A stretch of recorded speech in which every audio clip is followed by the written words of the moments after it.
In this video, I'm going to show you how to add and resize pages in Affinity. Now, there's actually multiple ways you could do this. I'm going to show you two that I think are the most convenient. And the first thing we're going to focus on is adding pages and then resizing them, okay?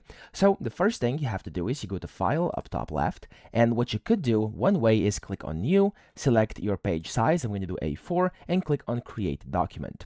When you do this over here, it's going to be just one page right now, but what you can do, and what's the easiest process by far, you could just click on over here on the left hand side, where you can see this thing which is called Artboard tool. And then if I zoom out a bit over here, as you can see, I'll be able to now create new pages. I can just go ahead, keep on clicking plus over here, and it's basically just going to allow me to actually create new artboards, which are essentially new pages over here, and I can create as many as I want. And then via that, I'll be just, of course, able to have multiple pages. Now, that's one way to do it, and of course you can then zoom in and basically scroll over to the second one or the third one, to whichever you want to edit, and that's one way to do this. Now, let me show you a different way. Let me actually close this. You could go to File, top left, click on New, and then here again select your page size, and then you want to enable multi-pages over here, so where you can see this toggle button, click on it, and then you can select if you want it to be arranged horizontally or vertically. You can also select where you want to start, either on the left or on the right, and then you also have the ability to select the amount or number of pages you want to have by default. So for me, I'm gonna just leave one to show you how to actually add them. So that's going to be it. I'm going to press Create Document. It's going to put me inside the layout over here, and I now have multiple pages. So, of course, not right now. I'm going to create some, but for me, as you can see here on the left-hand side, there's this Pages section, and if you don't see it, if you've closed it by mistake, go to Window, Top, and then click on Panels, and then click on Reset, and it's going to basically show you these panels again.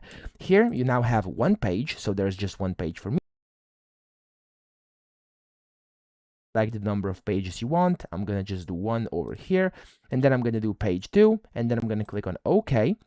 And as you can see here, this has actually created a new page, and you could go ahead and do this to infinity. You could just go ahead and add as many pages as you want, either like this, which is a 2-page setup, or basically as one page. Now, of course, you can customize this for hand. You'll be able to select if you want just one page or two like that, and then that's pretty much it. Okay, so that's it. And if you want to resize them, when it comes to resizing, there's also an easy way to do this. So let me actually focus on a singular page right now to show you how to resize it. So I'm going to go to A4, Create Document. There we go.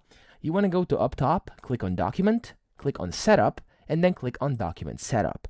Now in here, you want to select your page. I'm going to select page 1, of course. And then here on the right hand side, it says dimensions. You could go ahead and change this into a different preset like A5, click on OK, and it's going to basically go ahead and resize my page. However, if you want it to be custom, you could go here and you could type in whatever you want. But as you can see, by default, this is basically going to change. You could also unlock this aspect ratio by clicking aspect lock, and you can then customize it to whatever you want, like 100 millimeters by 20, and it's going to look a bit weird, but you get the point. If I now click on OK, my page has been resized. Just note that in case you have any objects, vectors, designs, whatever, on your page at that moment, those are going to get cut out, and you're going to basically have to reposition them inside your frame over here. So that's pretty much it for this video. I hope this video helped you out. If it did, please subscribe to the channel and help me out as well.